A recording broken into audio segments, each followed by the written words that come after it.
everyone, and welcome to another episode of the Rouge Rugby podcast, the podcast focusing on Canadian rugby. I'm Hugh Hardy, joined as always by Derek Brissett. And Derek, we've had a match this weekend. I mean, there's been a few rugby matches going on, but the one in our nation's capital, which is something that happened. As you can see, I'm trying to delay the inevitable as much as possible. I mean, there was a lot of upsets, people could say, this weekend. Ireland upset New Zealand, England upset Australia, Wales upset South Africa. So if you're looking to be upset, then the game in Ottawa was definitely one for you, because I'm pretty sure everyone felt upset when they saw that scoreline. Yeah, maybe a different meaning of upset. You left off Georgia beating Italy, though. That's the biggest. Oh, yes, of course. How could I forget? We have to completely redo World Rugby structure, and the Six Nations has to be completely redone now. So yes, because Georgia won one game, so exactly that's the thing, and we can base everything off one game and one game only. That's why Wales are currently world champions. And yeah, well, did you see that one? I thought I saw somewhere on Reddit where someone was like, because Georgia beat Italy and then Italy has beaten Wales, and it goes through the time, like every team that has beaten everybody in the last year. So based on this logic, Georgia's like better than the All Blacks in South Africa. Yeah, that is how it works. I know. I don't make the rules. That's just how it works. Georgia is the number one team in the world right now. Exactly, and I think it's time we have the conversation. I mean, All Blacks falling to their lowest position in the world rankings. Maybe we should get rid of them for the Rugby Championship and give Japan or Fiji time in the spotlight. Yeah, what did the All Blacks fall to? Their lowest ranking ever, fourth. Oh man, just wrap it up, lads. Call it a day. It's all over. No point carrying on. Yeah, and I know, man. That's gonna be wow, there must just be anarchy in New Zealand right now. Yeah. I don't know how that. Could you imagine like the Canadian men's hockey team drop into fourth in the world rankings? It'd be chaos. Yeah, absolutely. There's a huge depression over New Zealand at the moment. And then I'm going to be talking about the weather in New Zealand as well. It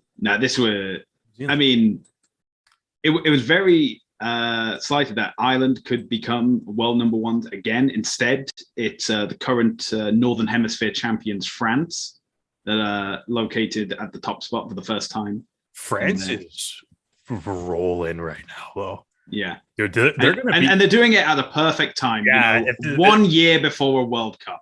Absolutely, but just ask the Irish; they know everything about that, and it's never ever gone wrong for them.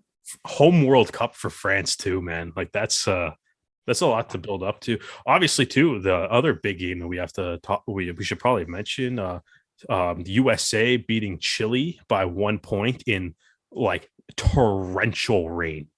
Oh yeah, in Chile, but geez, that's a tight game, man. Americans, take it from us who have led the first leg of a series by 1 point. Don't rest on your laurels. This isn't going to be as easy as you think it is.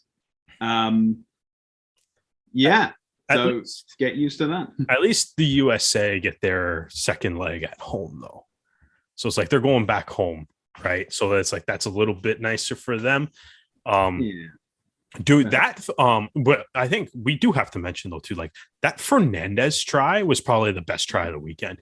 Yeah, definite contender for try of the year right there. Yeah, that was unreal. Like, to do that, and he's like stepping through like puddles the entire way up the pitch too, like, and stepping. That was an unreal try. Gaston Mirez too, with a beauty little try set up with a massive run in the Romania versus Uruguay game. So that was nice to see him still balling out in Uruguay. And man, that was good. It was a pretty good rugby weekend all around. Yeah, always good to see Gaston get the opportunity to stretch his legs and keep reminding everyone just how good he is. And yeah, that was a really nice thing to see. But I think we've delayed it long enough. I think it's time we talk about Canada versus Spain in Ottawa.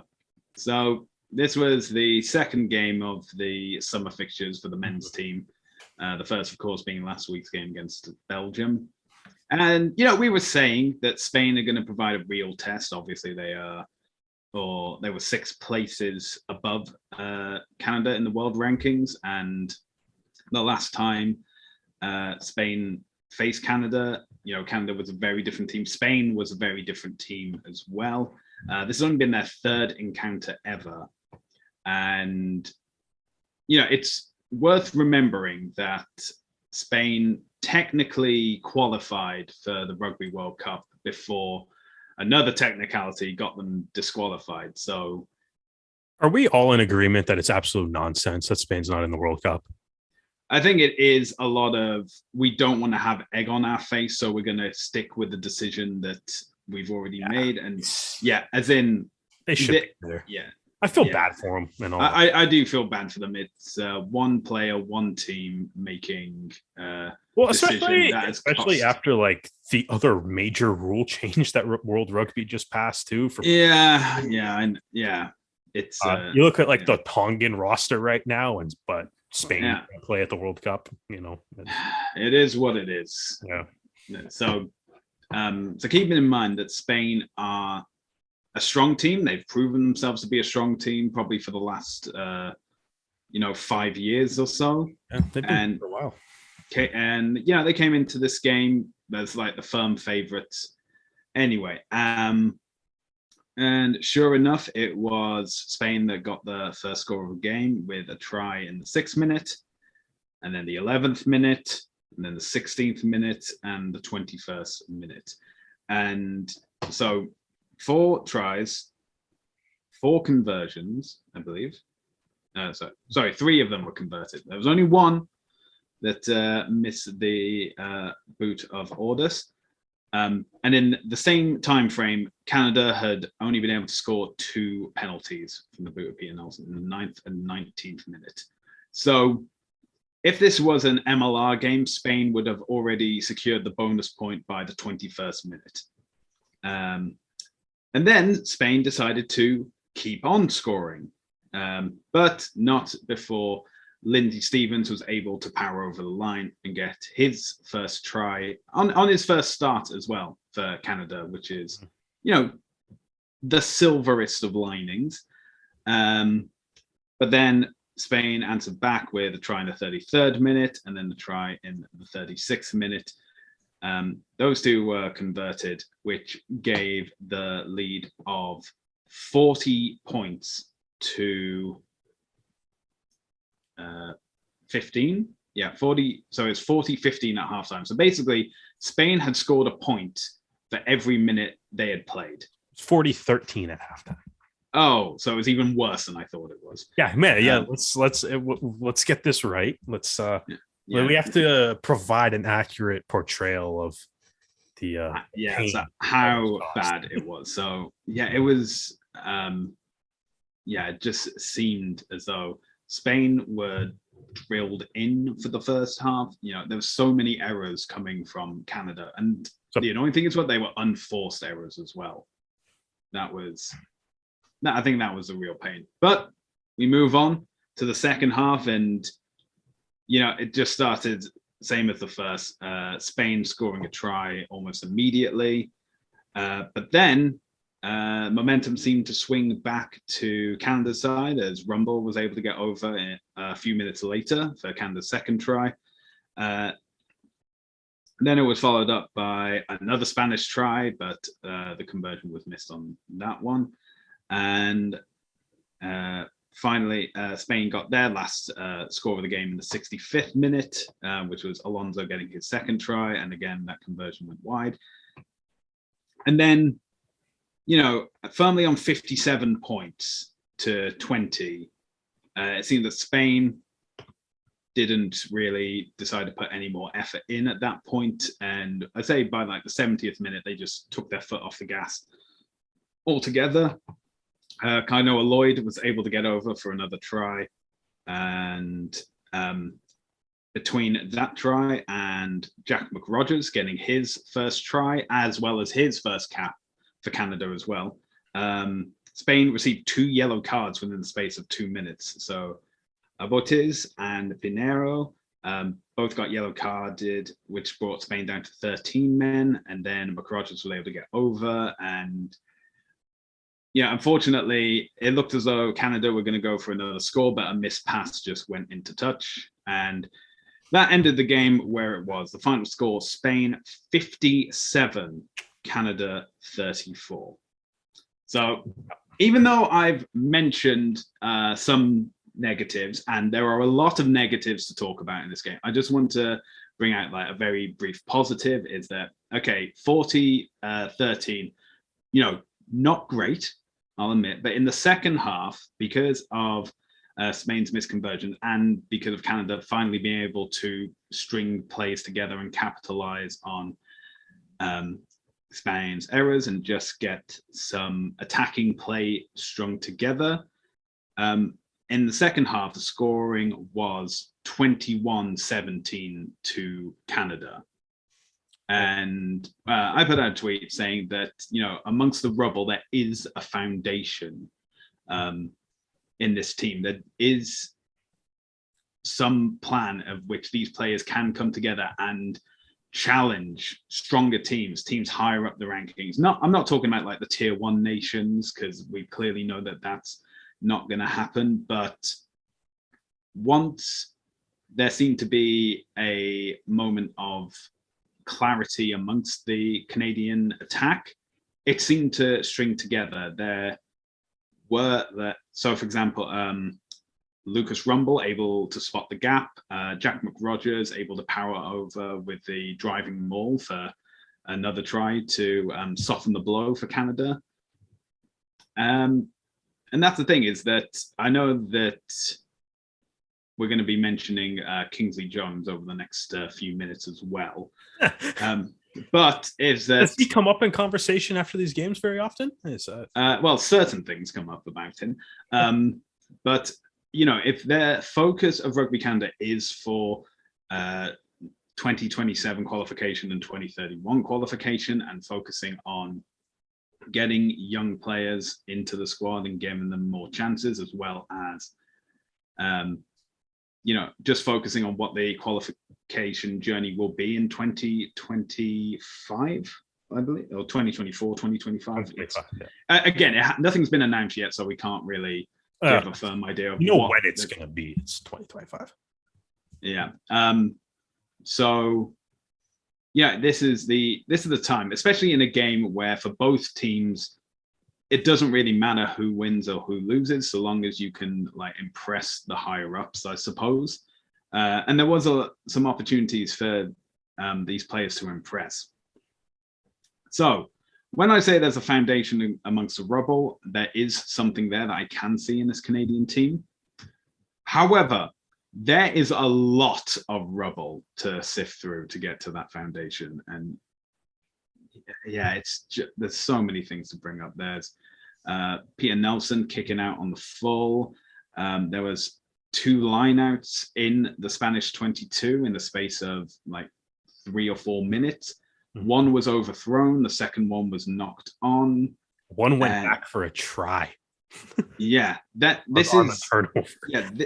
this attacking structure and these elements of the game, which should come up in like the basics of, this is how you throw a ball at the line out. This is how you call these attacking plays. If it didn't work the first time, what makes you think it's going to work again the second time? This is the frustration that a lot of Canadian fans are having at the moment. And I'm speaking from my personal perspective of, we keep doing the same things and we keep coming up short where it needs to matter. And yet we still continue doing these things. I'm just repeating the definition of insanity over and over again. And it seems as though no one in the coaching staff appears to be listening to be able to say, especially for a game like this where it didn't matter, both teams have been eliminated from the World Cup contention. This game was originally going to be against the French Barbarians, but okay, now it became a capped game. So we are talking about world rankings at this point. by which and on that topic, Canada has now slipped to 22nd in the men's world rankings. So whatever. I'm just like, do something different. Do anything different. I'm okay with you conceding 57 points if you were trying something new and it didn't work out. That's okay. But it's the same thing again, the same lazy attacking structure, the same easy to read forward plays, the same box kicking that doesn't get you territory. There's a couple that they gained early in the game. It faded quick, but there's a couple early in the game where that worked. But but that's the thing, is that if you keep doing it, the other team recognizes what you're doing. And this has happened not just with Spain, it's happened with Portugal, it's happened with Chile as well. The attacking structure that Canada is adopting and that Kingsley Jones is using doesn't work. And the only person that seems to think that it does is Kingsley Jones himself. And but those are my thoughts. What are your thoughts, Derek? It's been a rough go for Rugby Canada in the past couple of years here. And I mean, I think we've done enough podcasts where the team has lost to, we say the same thing over and over again on a lot of these. I think for this game in particular, like it's, it is one of those things where, I mean, the fact that Canada outscored them, what was it, 21-17 in the second half? That comes up as a positive, which I suppose it is, but unfortunately the 40 points Spain scored in the first half also count. Right. So it's like, it's that I think that is I kind of think that's a similar like, it's like you're trying that to me is like you're trying to pull positives out. It's I mean, I think if we're going to criticize Kingsley Jones for bringing up that USA win, right, and it's like, well, ultimately you lost that series, and it's like, you outscored a team in the second half when, well, one, that team, the other team was still better in the second half, but also, I mean, I think Spain mentally checked out of this game around probably the 65th minute. When Alonso scored that try, it was like, as evidenced by just like they got super lazy in the last 10 minutes, as evidenced by the 2 yellow cards too. Right. And I mean, it's a nothing game at the end of the day, right? So but I think there's definitely so there is some positive things that you can take from it. As we mentioned, it's nice to see Stevens, McRogers get their first tries. They're, obviously from the back of lineup mauls, and when they're on the backs of mauls, then, it's those, as I have learned from talking to hookers, when you mention how many tries they've scored, they're quick to bring up that they just happen to be the guy at the back of the maul. So, their team tries, but either way, it's still nice to see. Nice to see. Honestly, nice to see some guys like Matthew O'Rourke get a near 70-minute shift. Gets build up some of that experience. I mean, he made some mistakes in the game for sure, but he also had some good plays, and hopefully he can learn from like the positive things that he did and help grow, and also learn from those negative things to not necessarily repeat them, and continue to grow and become a better rugby player. It's I mean, watching this game, it's like I said before the series, before the game against Belgium, I guess on our podcast, would that have been 2 weeks ago, that like kind of like, I don't really care what the scores of these games are, like win or lose. It's, you want to see the signs that change is coming, that there's some positive growth and stuff. And the game against Belgium, it was nice, right? You saw, I think we saw some of the, different, attacking structures, different plays from the line out, some different, attacking plays from the line out and stuff. They're doing that new thing where it's like, it's usually Quinn Nawadi, but they're pulling some forwards into the line out. they managed to score a couple tries against Belgium using that setup.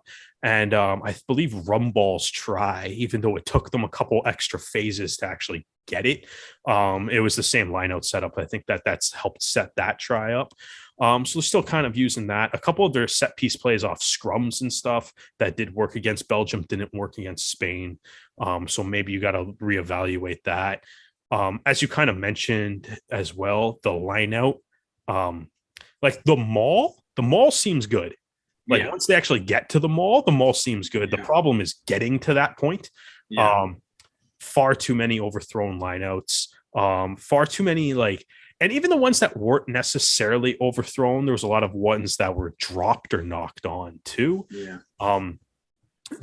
As we already touched on, the one glaringly bad one was the unfortunately, it's the first one that Jack McRogers was on the field for, I believe, once he came in, but that the lineout didn't connect in when you're looking at the camera for the game, the Canada has the lineout, I guess, in the lower right-hand corner of the field, 5 meters out. And within a minute and a half, maybe, Spain scored a try in the top left corner of the field. Right, just off a botched lineout, a huge line break, and there was that. I think there's obviously the lineout probably if you're going to compare it to World Cup teams, the lineout doesn't seem to be at that standard. Teams to kind of compete in the World Cup, at least right now. So that's definitely something to be worked on too. The defensive structure in this game, and it's one of those things where it's I guess playing against Belgium, we were defense not too bad. Obviously they had a bagel on the board against Belgium last week, but Spain, especially in the first half, showed and displayed everything wrong with the Canadian defensive structure. Right, I think it's almost one of those things. It's if you're a future team playing against Canada, right? It's you should just dissect this Spain game and be this is how we beat them if they play this way. Because there was a lot of gaps, and I mean, a lot of it really came. It's a lot of it just really came. It's it felt like there was just too many guys, just simply out of position on a lot of things, right? Where it's the Spain was the unreal stat that TSN showed at the end of the game was the amount of line breaks. Spain had 11 line breaks, or whatever, right? And Canada barely had any. Most of those created their try scoring opportunities. And the other stat that kind of blew my mind in this game too was Canada had more possession in the game, but really did not feel like it at all. Just because of how clinical, literally just purely clinical Spain's attack was in this game. There was just gaps opening up way too quickly. Guys weren't, and I mean, last week I remember talking about how there was a couple plays in the Belgium game where a guy would get a line break, but then somebody would come over and cover for it, and it didn't really amount to much. And watching them this week is maybe it's the fact that there was a line break at all is probably more of the problem and stuff. And then maybe because of the attack, Spain's attack a little bit more dynamic than Belgium's, they're able to exploit those gaps a lot better than say Belgium was. There's a couple instances, obviously, where just guys miss out of position, missing tackles and stuff. There was that one play, that one try, I think it's Jobra's try, in which Canada, the forwards are doing a pretty good job defending the line, right? And then Spain decides to go out wide, and the ball eventually gets to Jobra on the wing. And 3 Canadian defenders all take the same line, and Jobra just literally a bullfighter, just does a little sidestep, and all 3 of them just keep going. And it seemed to be as though they were those 3 Canadian players were in a race of getting to the mark as quickly as they could. And then because they were all in a line, Joba, all he needed to do was just sidestep, and the players' momentum means that three players were it wasn't even a position. sidestep. He just kind of like stopped and then like watched them all go by, and then like, I'm gonna go this way now. Thanks, guys. But yeah, it was like all three players just completely. There is a couple other ones, like a couple other tries too, and there's so many tries in this game, trying to remember them all. But there was a couple that you kind of looked at it, and it's like the Spanish guys just like jogging in. Yeah, I think there was I think it was the last try of the first half, so that would have been Alonso's first try, I think, where Canada had just been defending the line.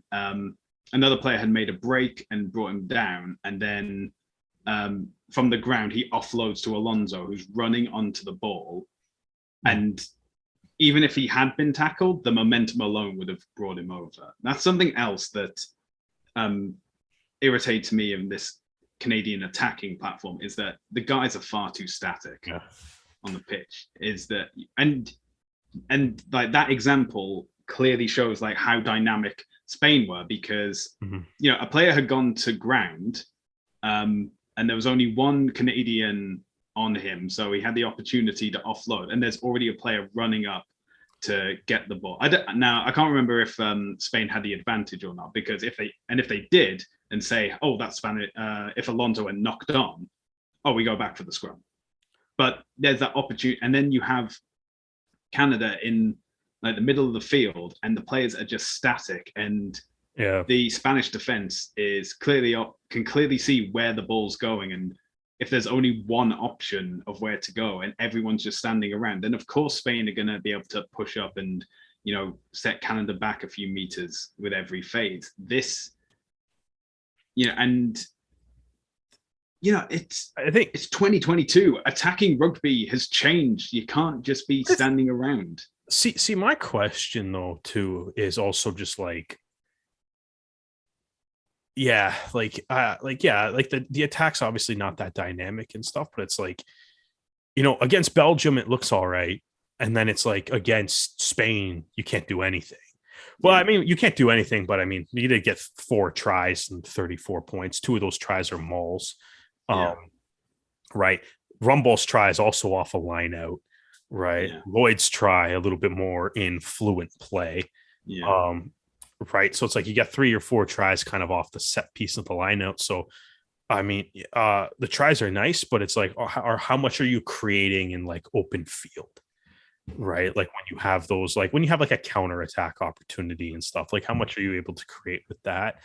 But it is. But it's like, sometimes I guess last week against Belgium, like we were like, it looked nice. And then, it's I think a bit of a reality check. Sometimes it's like, okay, like maybe just because it works against Belgium, maybe it's not going to work against teams that, I mean, I know we're talking about Spain, but teams that should be in the World Cup.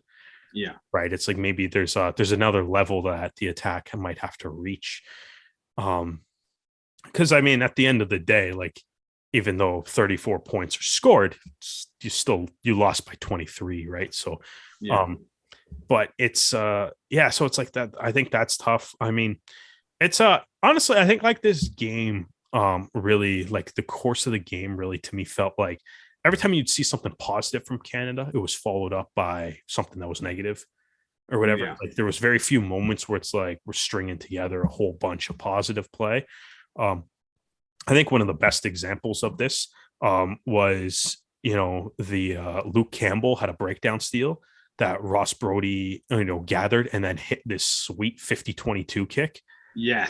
To pin Spain in the like at the 5-meter line. And like we watched that play and it's like that play is brilliant. It's like it's a great tackle. Campbell is right there. Does a great job, gets the ball clean, it's not even a penalty, gets the ball clean, gets it back to Brody. Brody spots that gap in the Spanish defense because they haven't really transitioned yet because they're probably not expecting that steal. And he gets the 50-22 and it's perfect. Yeah. Right? So like exactly where you would want that to be. And then they botch the line out. Yeah. They go for a long line out, and I can't remember if that was the first long line outs weren't working. Yeah. every time they went long. But here's the funny thing though too is it's like the lineup options to like the deeper guy weren't working. But I think Spain also knew that, and Spain like just took complete advantage of that, either by disrupting it, or when Spain had their own lineouts, they were going deep on a lot of them too. Right. And it seemed like something that Canada couldn't quite compete with for a lot of the game. And I think that's I mean, it's there's obviously there's a lot of that. I mean, I think you can probably go through like every single one of Spain's tries and dissect like the missed tackle here, the blown coverage here. I think ultimately in this game, it's like the defensive structure is kind of the thing that stands out as the glaring negative. Right. And I mean, it's like the positive thing. It's like it is good to see that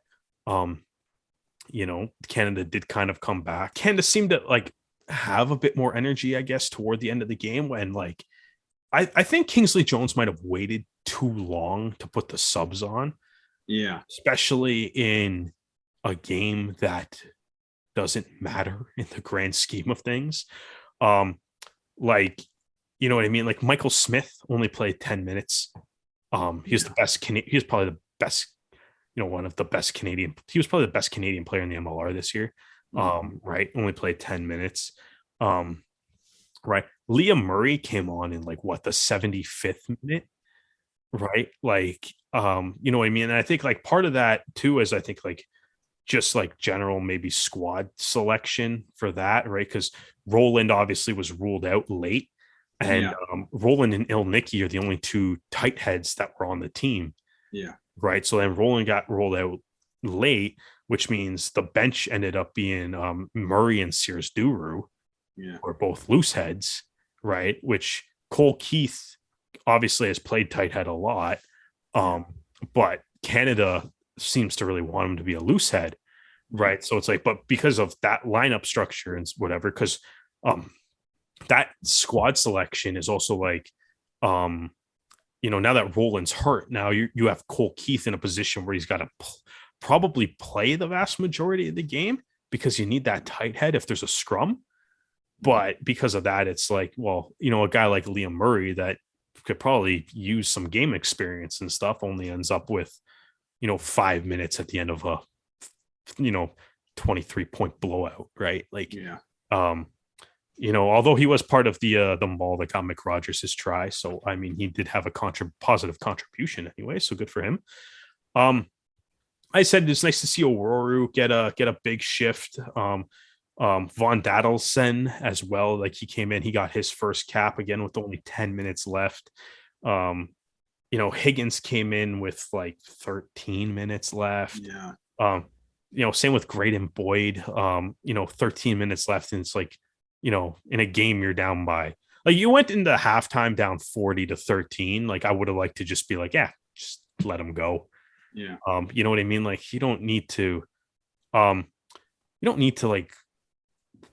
like it's not that I want to be like you don't need to win the game, but like you're here to give guys experience and stuff, right? So the other thing too, I wasn't how did you like even like watching the game? I'm like, I'm not sure how I felt about going for penalties early.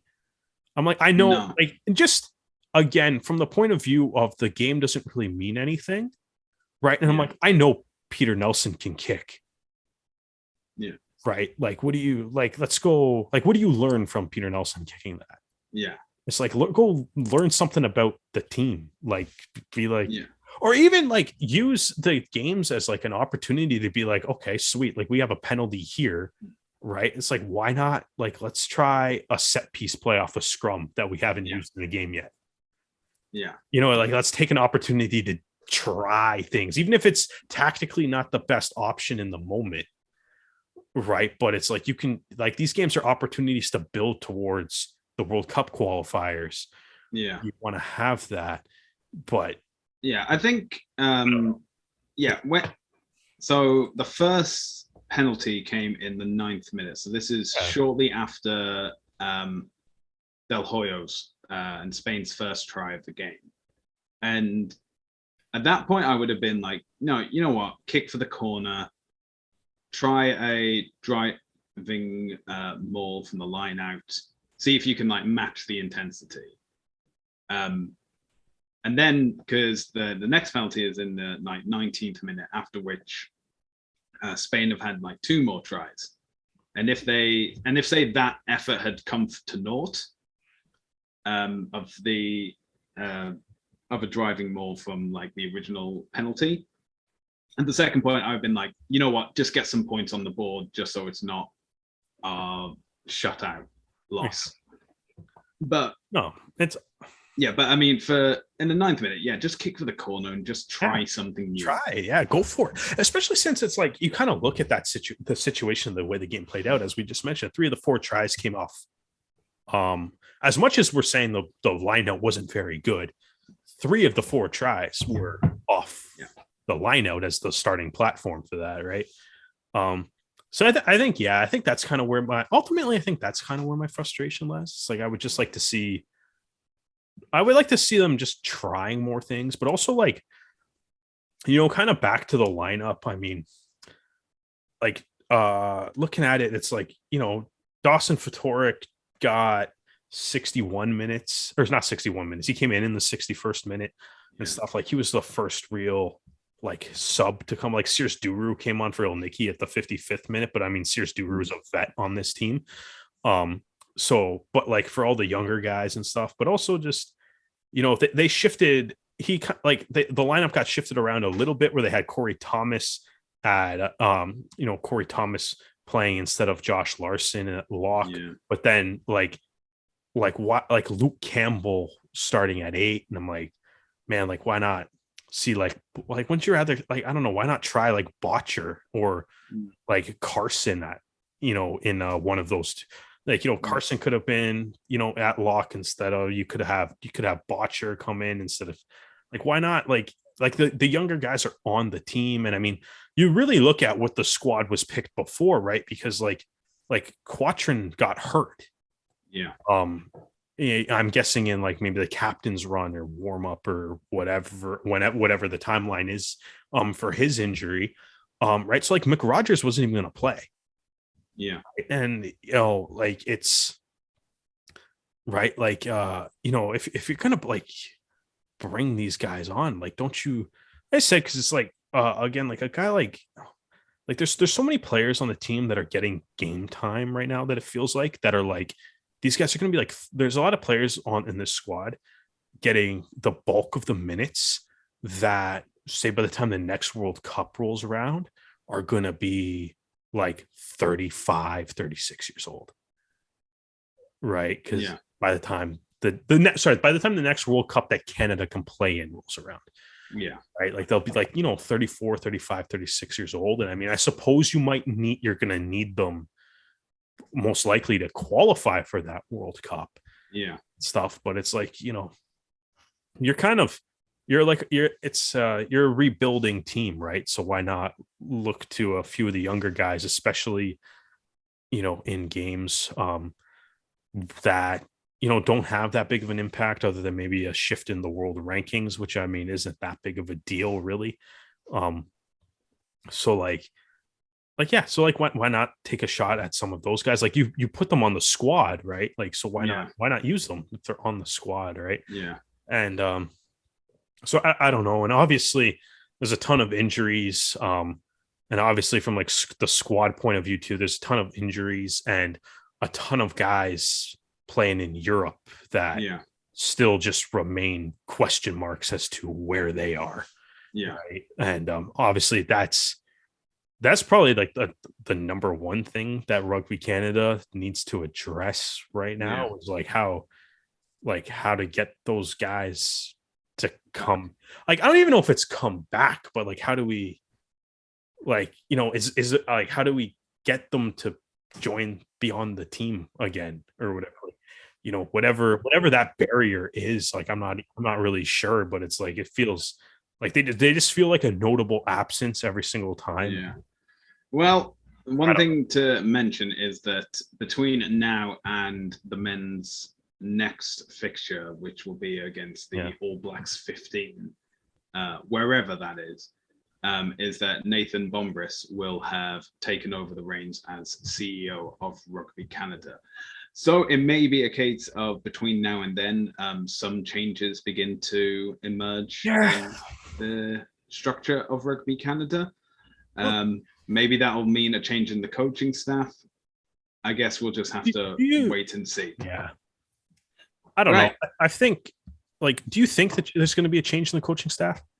I mean, if there's not, I'm not asking if you think there should be. I'm asking if you think there will be. It's two different questions. There needs to be. So there should. So yes. So that wasn't the question, though. Do I think there will be? Yeah. Yeah. Yeah? Okay. Yeah. Okay. I mean, that's fair enough. I think, Bombry's taking over. I mean, he's obviously got to do. He has to. Got to do something. Has to change. Yeah. And if it is going to be like Canada is hosting the All Blacks 15, you don't want it to be like the USA last year. You don't want to have a game where they're losing by over 100 points. And I know it's not going to be the same because it's the first 15. That was a full powered All Blacks. Well, I guess, I mean, as we talked about, it's not like the All Blacks 15 is going to be pushovers.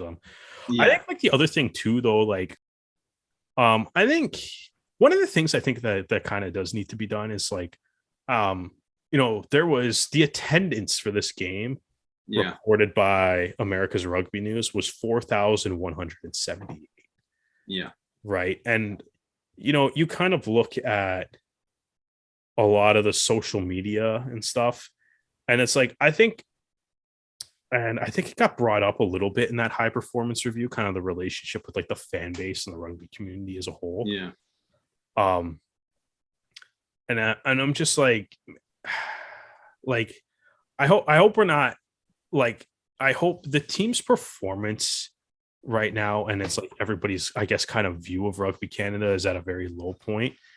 And, kind of watching some of the social media, it's like, I just kind of hope that we're not hitting the point where it's like most of the fan base seems to be just turning like to apathy towards this program.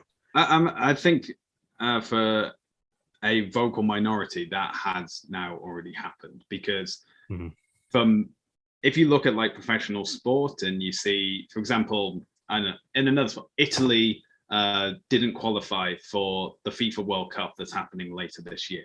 Yeah. Even though they are the defending European champions. Yeah. They failed to qualify. The head coach resigns because you can't continue doing that.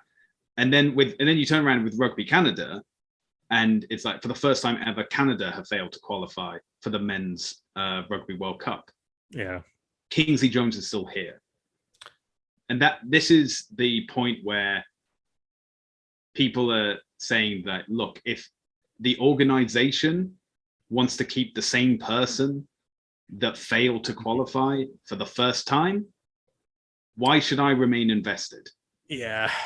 I think that's that.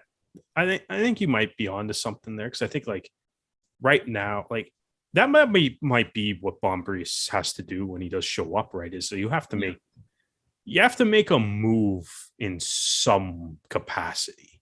Yeah. Because it's like right now, since that game against Chile, the high performance review, the only move that's been made is Alan Vanson's out, and then they hired Nathan Bombries as CEO. Right. They shifted the women's around, but for the women's for the men's teams, nothing's happened. They changed the coach for the most successful team, but they haven't. It's, if anything, just leave the women's team. Leave the women's 15s alone. Yeah, but change the men's 15s. Yeah, but that's the thing. It's like I think you're kind of at the point, and like you said, right, there's no other games for the men's 15s team until late October. Yeah, against the All Blacks 15, and it's like, so that's, what is that, 4 months, 4 months, right? So like about 3 months. Yeah, three months. Yeah. Math's hard, but it's like, you have that, and it's like that's a lot of time to kind of make a move, and I think that's, I don't know, I think that's kind of something that everybody is kind of like looking for.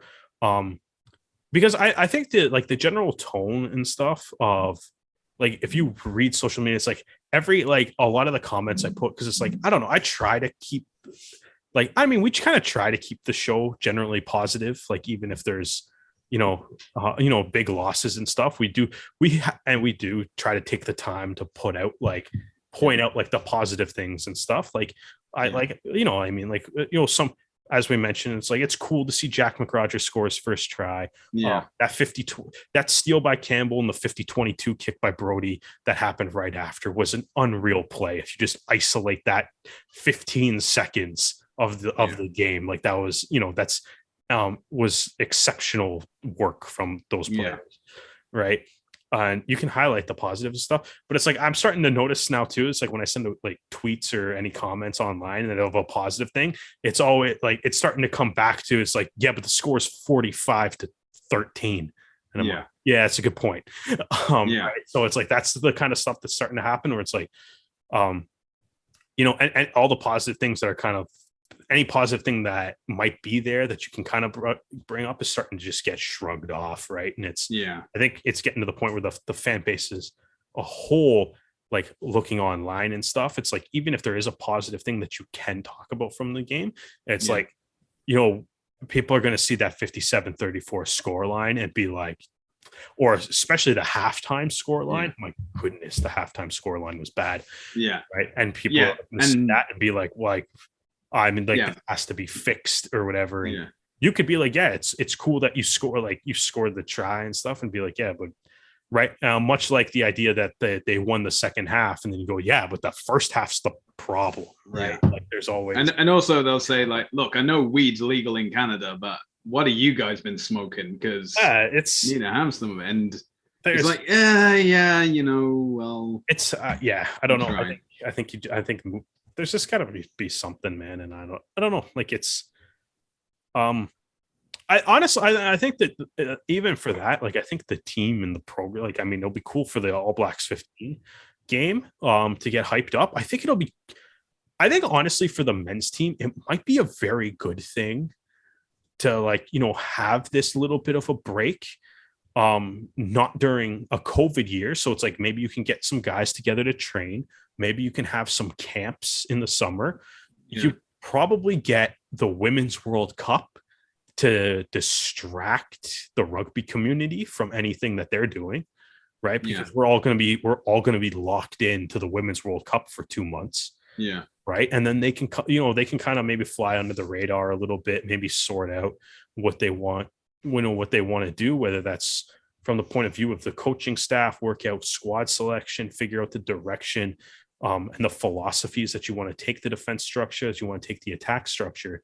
Take some of that time to kind of figure that out, while most of the Canadian rugby community is probably going to be focused on the women's team, because they're going to be playing in probably the biggest rugby World Cup in women's rugby history right now. Right. And like kind of like, and one that the Canadian women's team has a good shot of, making a Final Four appearance or even winning. Right. So it's like, so that might be I think that might actually be like a really good thing for the Canadians men's 15s program, is to like have a little bit of that time off. Make moves in silence. Exactly. Well, not so much make moves in silence, but like you have like maybe 2 months to really kind of work that out. Your moves are going to be, and then you also have the Women's World Cup, so you're not going to be the focus this year, because none of the men's games that are going to take place this year are going to be bigger than any of the women's games that will. And you come back after the Women's World Cups, you can play a match against a fun team, like the All Blacks 15, right? Which is always going to be a cool match, right? And maybe you get some younger guys in that, let them have the experience of like seeing a Haka being on the field for that, right? And it's we talked about last week how it's like the All Blacks might be the one brand that could sell a lot of tickets. Hopefully that's the case.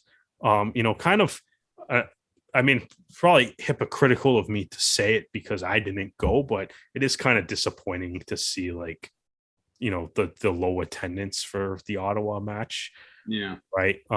So it's but I mean that's also probably a bit of the state of Rugby Canada, the men's 15 right now, right? So um I think much like anyone, it's like I think it might be good for them to just kind of take a bit of a not so much a break, but like be able to step back, let all the guys that played in MLR or whatever. It's like you guys go have like a vacation somewhere, take a little bit of time off, post the MLR season, post these matches, and hopefully it gives time for like you said, Bomberies to come in, evaluate the men's 15 program, and maybe hopefully start making some changes that might be necessary. And it's like there's not a game that goes by where if social media, Canadian rugby social media, is not flooded with like comments about all the staff members that need changed and stuff. And it's got to be tough for those individuals to be constantly reading as well. But it's fortunately the nature of pro sports sometimes. But I don't know. We shall see. Yeah, 57-34. It's a tough one. Yeah. All right, we're going to move on to the youngsters that are making their way in professional rugby in Canada, because we had the Arrows Academy taking on the Canada Under-20 East in a game, I should say, in quotation marks, because it wasn't 2 halves of 40 minutes. It was 3 periods of 25 minutes. So probably closer to a hockey game than an actual rugby game in terms of time played. Very close game. In fact, some of the players on the Canada Under-20 East team are members of the Arrows Academy. So, some familiar faces on both sides. But the game was won with the final final try of the match, and it led to the Academy claiming the victory 26-20. So very close game. Summer rugby, who doesn't love that? And great performance by all the young guys. And it's also been announced today, on Monday, the 11th of July, that the Arrows Academy will have some fixtures coming up this month. They will have that fixture against the New England Independents at Crusaders Park in Oakville. That will be on July 23rd. So this was a fixture that was meant to happen, I believe, the Victoria Day weekend, but for whatever reason, the Independents couldn't make the trip. Now they are fulfilling that obligation, and we will have that match at Crusaders Park. But a big announcement of a game that will happen on July 28th, so that'll be a Thursday, is that the Arrows Academy will be playing Melrose RFC. So the Scottish club will be doing a tour of North America, it seems, and one of their opponents will be the Arrows Academy. For those that don't know, Melrose RFC are the club that created Rugby Sevens. So, a lot of history with the club. It's been around since the 1880s. And, some very famous players have played for Melrose RFC, including Doddy Weir. And in fact, 2 of his sons will be on that touring squad to play the Arrows Academy. They will be playing at Sherwood Forest Park in Burlington. And again, that will be on Thursday, July 28th. And if it's to go by other games that the Arrows Academy have played, that this will be free entry for spectators. So if you want to get the chance to witness a team that is basically rugby history playing against the Arrows Academy, I suggest making your way to Burlington for July 28th. Now we move on to MLR, because they have announced their all MLR teams, their first 15, their second 15, and their honorable mentions, which are pretty much a third 15, because they just list the third 15 team. Yeah, the third 15. We'll just call it that now. Yeah, it's the third team All-Stars. Yeah, so these are all the players that MLR have decided to have ranked in a game. So if you are a Canadian or an Arrows fan, these are the placements. Cole Keith was named in the second 15, along with Andrew Coe on the wing. And Sam Malcolm was named in the third 15 as well. And that really concludes any Canadian involvement in the teams. I mean, obviously, when you have the playoff teams being Seattle, New York, and Houston, San Diego, New England, Atlanta. Obviously, those teams are going to form the bulk of the squad. So then we have, and the announcement today. I think they're going through the player individual awards. So last year they had forward of the year, back of the year, player of the year, coach of the year, team of the year as well. Can't really remember. The team of the year is the team that has the shield. I mean, that is fair, but then again, they may throw in new awards that we do or don't know about. Either way, it's been announced today that Bowden Walker, to the surprise of no one, has been named as MLR's Player of the Year. So congratulations on that award, Bowden. I know you're a huge fan of the show and you're listening every single week. One thing that I was shocked with the teams of the first, second, and third 15. No mention of Michael Smith at all. No, or Josh Larson. Yeah, so not there either. Clearly incorrect. And well, I mean, in the press release for the list, they actually named Andrew Coe as Andrew Cow. So clearly, there's been a huge miscarriage of justice going on here, and I expect to have. First of all, I expect the honorable mention team just to be named the third 15, and we can just get past this. And players' names to be spelled correctly as well. And there's a lot of good centers in here, like Billy Meeks. Sorry, not centers. Somebody called Billy Meeks their back of the year on our previous show. So yeah. But sorry, what was it? The back rows, you got Lance Williams, Brenda O'Connor, Lachlan McCaffrey, Rickert Hatting, Slade McDowell, Hanko Gernashais, Ben Manasso, Corey Daniel, William Conradi. And I mean, one of those has to be a spelling mistake that should read Michael Smith, but I can't think which one. Yeah, I have no issue with Slade McDowell. I mean, the guy was top 10 in tries and top 10 in like tackles, or top 5 in tries, top 5 through top. Yeah. So I mean, that's all around great season from him. Brandon O'Connor, I would maybe flip McDowell and O'Connor, in all honesty. O'Connor might be getting an edge because he was on the championship team there. I think Smith was better than Daniel over the course of the year, though. So I'll go with that as my swap out for Smith. But and I think probably like someone I feel like I think the Seattle has 7 guys on this team. They're the second highest team.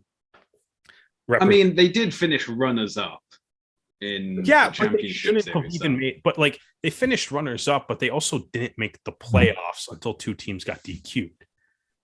That is true. Right?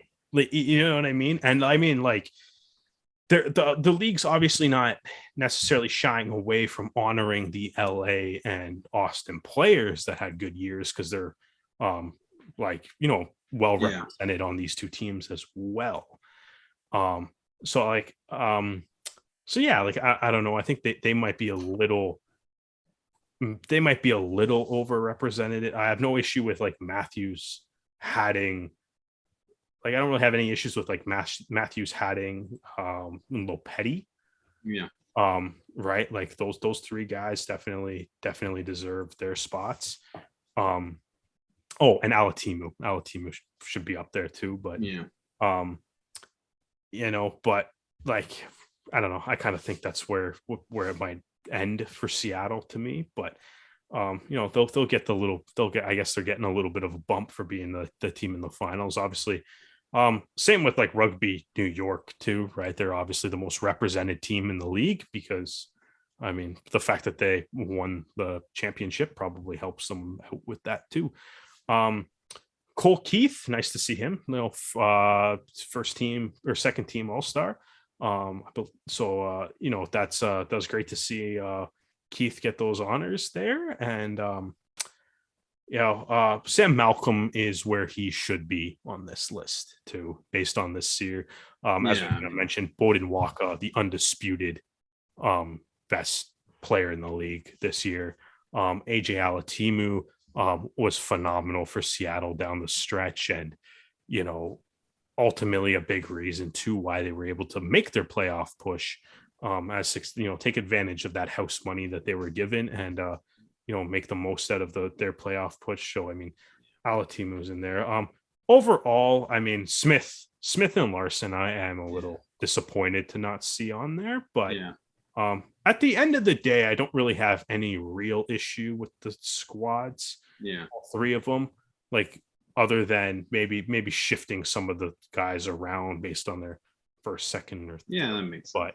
But no real like glaring errors to me. But so I'm going through the press release. I've just noticed this. So MLR's awards for the things of the year, player of the year, they're gonna have forward, back of the year, they're having rookie of the year and coach of the year. So by our guess, this has been recorded on the July 11th, on the Monday. So if they've done player of the year, it's likely tomorrow they'll do forward of the year, Wednesday back of the year, Thursday rookie of the year, and then close out the week with coach of the year. In theory, but we shall see. And that's where we are going to end the podcast tonight. And if you enjoyed listening to this episode of the podcast, you can find us on Spotify, Anchor FM, and Apple Podcasts. If you want to watch more of our podcasts, including exclusive videos, you can do so on our YouTube channel at The Rouge Rugby. We are available across social media, including Facebook, Twitter, Instagram, and TikTok. Again, at The Rouge Rugby. But Derek, if people want to find you, where can they do so? I'm at Brissette the Jet across all social media platforms. Literally every single one that you can think of. Type in Brissette the Jet on there. And I'm across social media as Hardman, spelled H4RDMAN. We have a few things planned for upcoming podcasts, hopefully including next week. But at present, we shall be taking a break from the pod. Unfortunately, this means that we will be missing the Canadian women's match against Italy, and for that we apologise, though we aim to keep commentary of the match going on our Twitter account. We shall be back in mid-August, in time for the MLR Collegiate Draft and the Canadians women's match against Wales, as well as the build-up towards the Women's Rugby World Cup in New Zealand. We hope you can join us again when we return.